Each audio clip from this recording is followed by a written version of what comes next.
when the first king saw a wilting flower. In Jain mythology, it is said that a chieftain called Nabhi and his wife Marudeva had a baby named Rishabh. Rishabh became the first king and the first Tirthankara of the Jain tradition. Also known as Adinath, he taught people how to live, from establishing the institution of marriage, adopting life skills, cooking, to art, metallurgy, and even the Brahmi script. He gave them values along with skills such as Astya, not to steal another's property, and Satya, not to tell lies. He ruled for thousands of years. There came a point when he felt he had done his job. Once, when he was sitting in the garden, he observed a flower wilt. Slowly, many visions of the impermanence of life began to fill his head. That day, he decided to renounce his kingdom.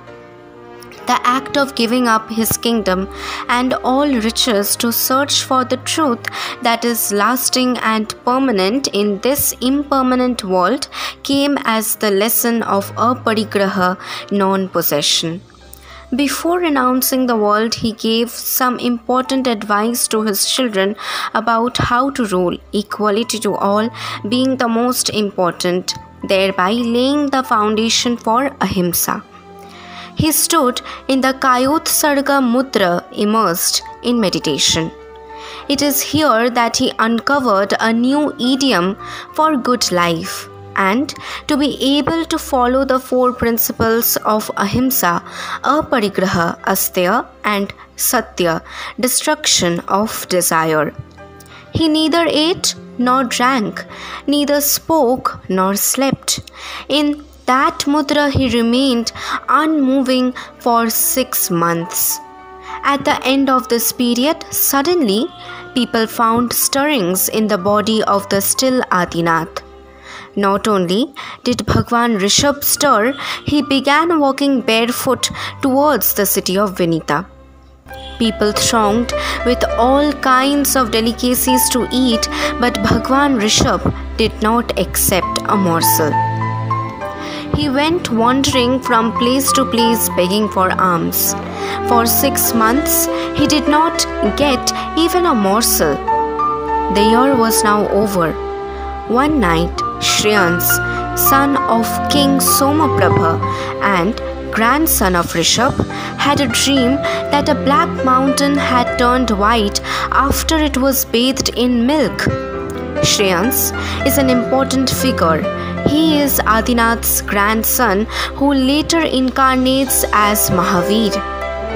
In his dream and from his recollection of his past lives, when he saw Bhagwan Rishabh walk into town, Shreyans knew he had to serve him ikshras, sugarcane juice. Adinath accepted that, and therefore the race came to be known as Ikshvakus. The body that had become dark due to lack of food was now aglow, true to Shreyans' dream. Acharya Mahapragya says, among many other things that Rishabh taught people was what to feed a monk and how to live as one. It is also in this context that Adinath explains what kind of food may be partaken of so that the adherence to non-violence is complete. One should eat food as a bee draws nectar from a flower without harming it, or as a cow grazes on the grass without uprooting it.